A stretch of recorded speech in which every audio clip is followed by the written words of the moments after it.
पूर्व के वीडियो में डॉक्टर केसी सिन्हा के बुक का एक्सरसाइज 17.1 का मैंने क्वेश्चन नंबर फर्स्ट का एक प्रॉब्लम बतलाया था। ठीक उसी प्रकार से आपका क्वेश्चन नंबर 2 में यहां भी 5 क्वेश्चंस हैं, जिसमें 2 का 1, 3 और 5 2 और 3 एनसीईआरटी का प्रश्न है। तीनों 1 2 3 तीनों एनसीईआरटी के प्रश्न है और तीनों सेम ही एक ही टाइप का है, जिसमें अप्रोक्सीमेट वैल्यू ही निकालना है। तो आइए मैं आपको 2 का क्वेश्चन नंबर 3 बतला दे रहा हूं। ये भी एनसीईआरटी का क्वेश्चन है। 2 का 3 एक क्वेश्चन है 26 टू दी पावर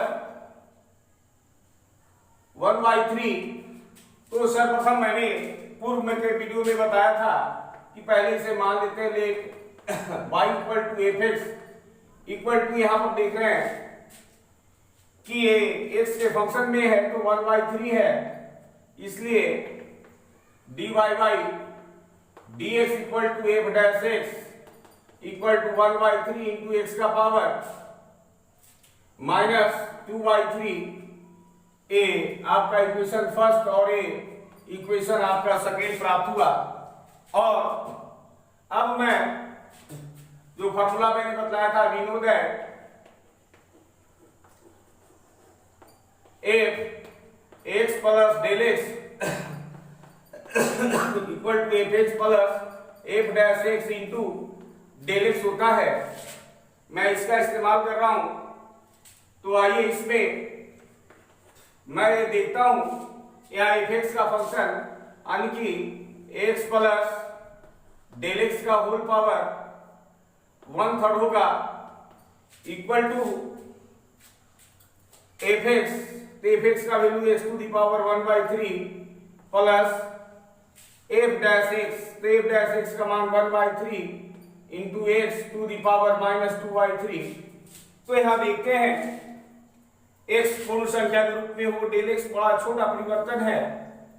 तो यहां देखते हैं कि घनमूल की जब बात होती है तो 27 का घनमूल जो होता है वो 3 होता है।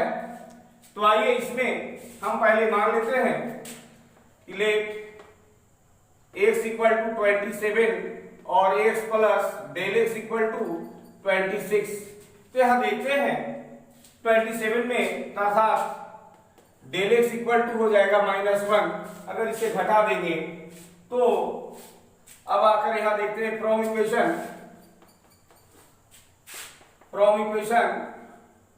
Third we get. तो यहां देख रहे हैं 27 प्लस -1 टू दी पावर 1/3 और x का तो वैल्यू 27 है। 27 to the power 1/3 plus 1/3 into, और यहाँ पे तो डेल एक्स छूट गया है, डेल एक्स लिखेंगे ही 1/3 x to the power 27 to the power minus 2/3 into del x. तो डेल एक्स का वैल्यू जस्ट मैंने -1 लिखा है।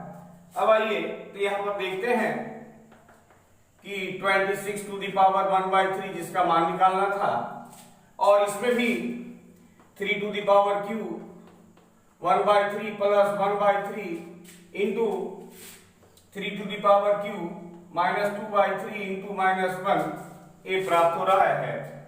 क्या देखते हैं 3 से 3 कैंसिल। तो यहाँ पे आपका ये वैल्यू जो आ रहा है वो 3 प्लस 1/3 इंटू, यहां देख रहे हैं to the power minus negative power है तो 1/9 होगा, यानी -1/9 अर्थात 3 माइनस 1/27 अर्थात इसे 1 में डिवाइड जब करेंगे तो देखते हैं अप्रोक्स 4 बार लग रहा है, अर्थात 3 माइनस 0.04 के लगभग प्राप्त हो रहा है। तो इस तरह से मैं देखता हूं तो यहाँ 6 माइनस 9 इंटू 2.96 यही इसका वैल्यू होगा, अप्रोक्सीमेट वैल्यू। इस तरह से आप पांचों प्रश्न को बना सकते हैं, इसमें कोई प्रॉब्लम नहीं है। मैं एक क्वेश्चन और थर्ड टाइप का यानी तीसरा क्वेश्चन इसका बता दे रहा हूं, क्योंकि तीसरा और चौथा ये दोनों क्वेश्चन आपका सेम टाइप का है, इसलिए मैं एक क्वेश्चन को बतला दे रहा हूं। क्वेश्चन नंबर 3, क्वेश्चन नंबर 3 है, find the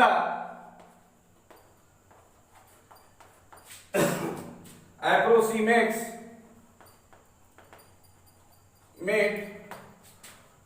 value of 3.02 where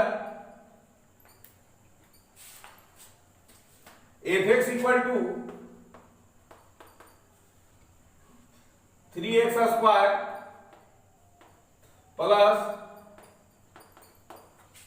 5x plus 3 दिया हुआ है। तो आइए इसमें भी तो पहले जो दिया हुआ है उसको पहले लिखते, given fx equal to 3x square plus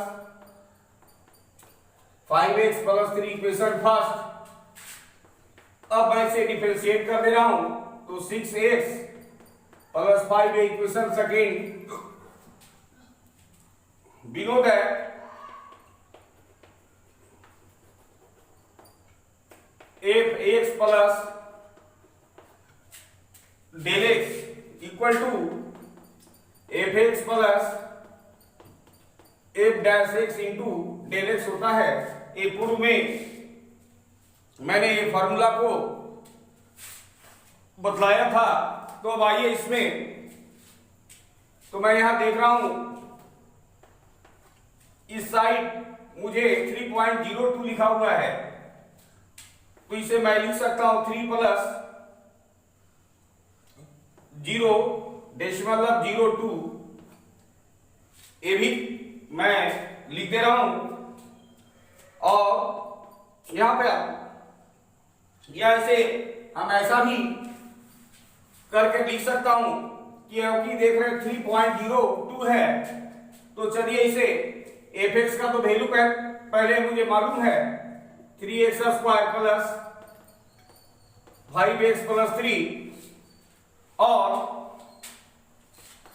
f dash x का value 6x plus 5 into del x. तो यहां देखते हैं हम कि 3.02 है, अर्थात पूर्ण संख्या के रूप में 3 है हमारा, और 0.02 ये छोटा सा स्मॉल परिवर्तन है, इसलिए इसे मैं ऐसा भी लिख सकता हूं 3 प्लस 0.02।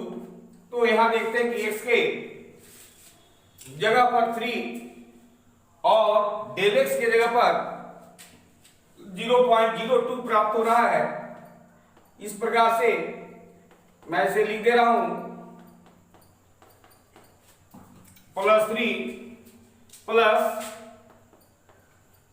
6 इंटू 3 प्लस 5 इंटू, तो यहां डेल एक्स छोटा सा परिवर्तन है, वो है 0.02।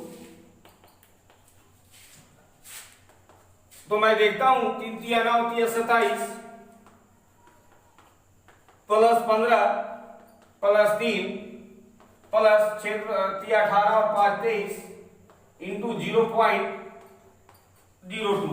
अब मैं ऐड कर दे रहा हूं तो 45 आ रहा है, तीनों को ऐड करने पे प्लस 23 दूना 46 अर्थात 0.46, तो मैं ऐड कर दे रहा हूं तो 45.46, यही मेरा लास्ट आंसर प्राप्त हो रहा है। तो इस प्रकार से बनाना है। अब इसके बाद का क्वेश्चन आ जाए, वो है, ये तो आपको 4 नंबर तो आप बना ही लेंगे।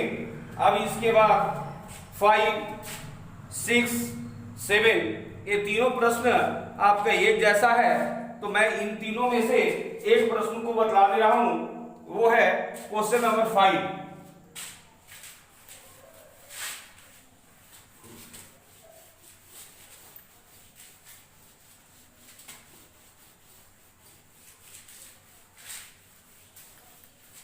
वो है क्वेश्चन नंबर 5 आपका है, दिया हुआ कि if the radius of a sphere, if the radius of a sphere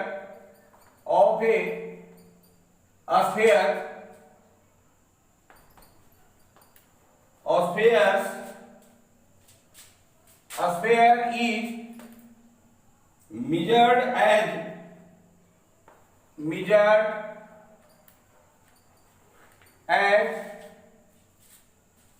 9 meter with the error of 0.03 meter, then find the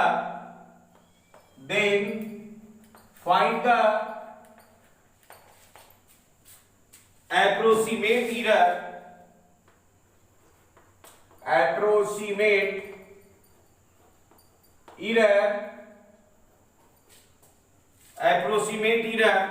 in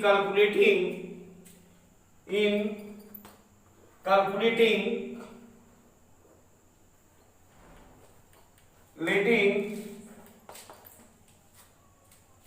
its surface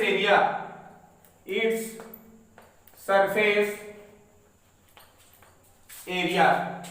ए आपका प्रश्न दिया हुआ है कि एक गोले की त्रिज्या 9 मीटर मापी जाती है, जिसमें त्रुटि जो होता है वो है 0.03 मीटर की त्रुटि है।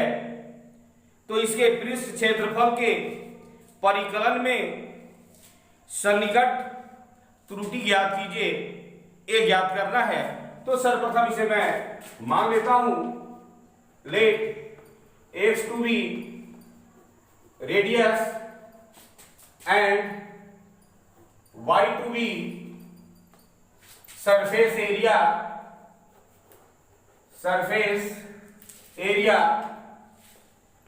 of a sphere। तो पहले मैं मान लिया, तो इसलिए तो जैसा कि मैं जानता हूं कि गोला का सरफेस एरिया जो होता है वो होता है 4πr²। इसलिए जैसा कि मैं जानता हूं, यहां पर सरफेस एरिया को y से मैं मान लिया था, तो 4πx² होगा, अर्थात 4πr² होता है। अब मैं इसे डिफरेंशिएट कर दे रहा हूं, तो ये dy by dx equal to 8π into x ये प्राप्त हो रहा है, ये इक्वेशन सेकेंड। और तो यहां बताना था कि सरफेस एरिया में जो परिवर्तन हो रहा है वो उसके बारे में मुझे बतलाना है। तो सरफेस एरिया में परिवर्तन को मैंने y मान लिया है, इसलिए डेल y इक्वल टू ए मुझे प्राप्त होगा dy by dx into del x, इस तरह प्राप्त होता है। मैं पूर्व में ही इस फॉर्मूला को बतलाया था। तो आइए dy बाई dx का यहाँ पे वैल्यू पहले से ही आया हुआ है 8π इंटू एक्स और इंटू डेल एक्स। तो यहाँ अकॉर्डिंग टू क्वेश्चन से दिया हुआ है आपको कि x इक्वल टू रेडियस पहले से ही दिया हुआ है, वो है 9 मीटर, और डेल x इक्वल टू जो एरर है वो है 0.03 मीटर।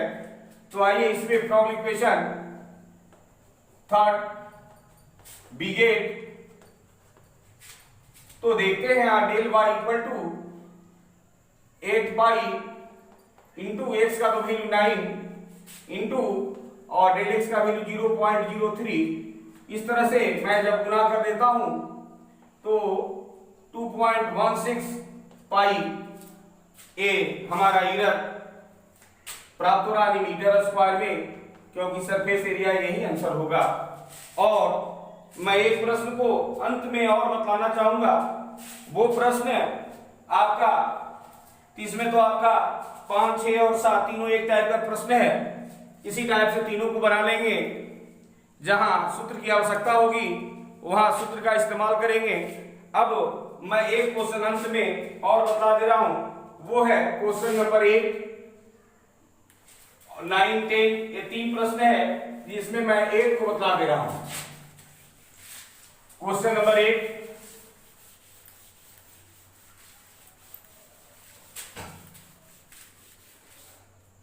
क्वेश्चन नंबर 8 आपका दिया हुआ है, find the approximate change in, find the approximate change in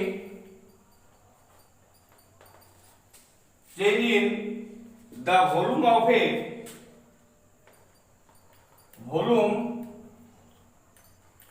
A cube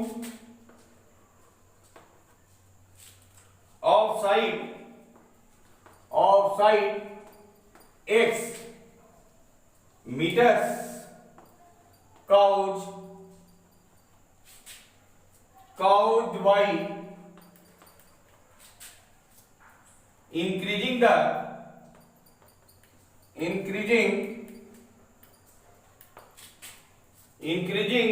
the side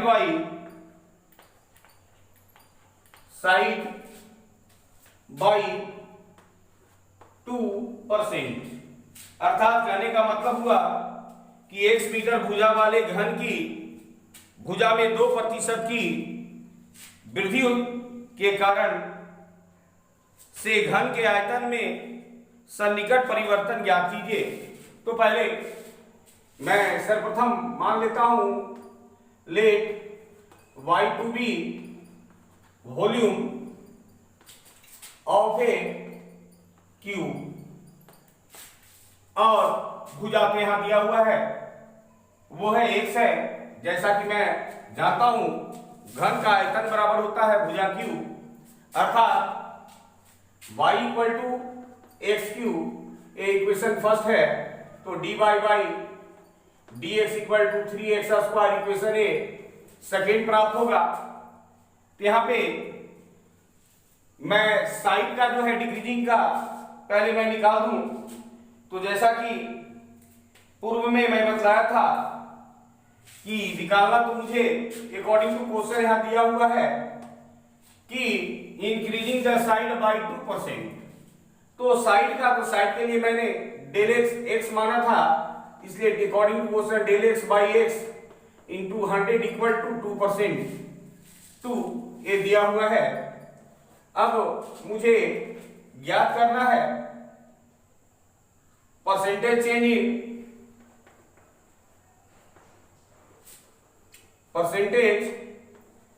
in y, अर्थात del y equal to dy by dx into del x ए में। तो ये फॉर्मूला बताया था, लेकिन यहां पर अभी तो पहले परिवर्तन को ही मैं निकाल दूं, डेल बाई y इंटू 100, अर्थात y का, तो मैंने डेल y इक्वल टू इतना भी लिखना के लिए मैंने कहा था कि dy by dx into x by y का वैल्यू तो दिया हुआ है एक्स क्यूब यहाँ पे, और यहां पे देख रहे हैं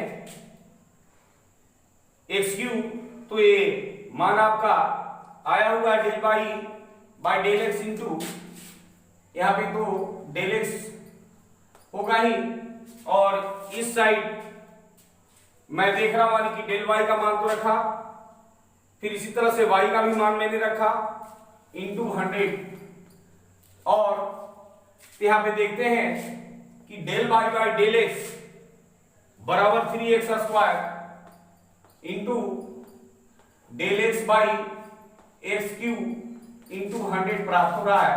तो एक्स क्यू से यहां पर एक्स कैंसिल हो रहा है, तो मैं देख रहा हूं कि 3 into del x by x into 100, तो चूंकि इतना का वैल्यू मुझे दिया हुआ है 2% है, अर्थात 3 गुना 6% ए मुझे प्राप्त हुआ, इसलिए परसेंटेज चेंज इन वाई, इसलिए परसेंटेज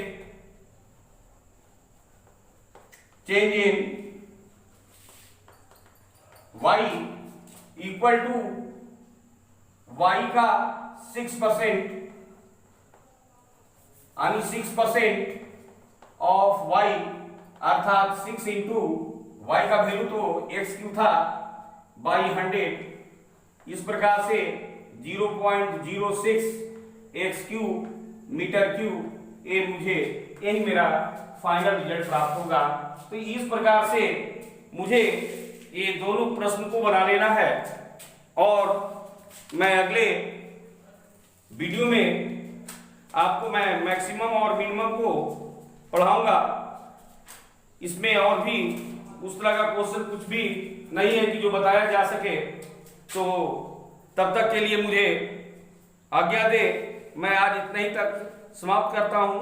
जय, धन्यवाद।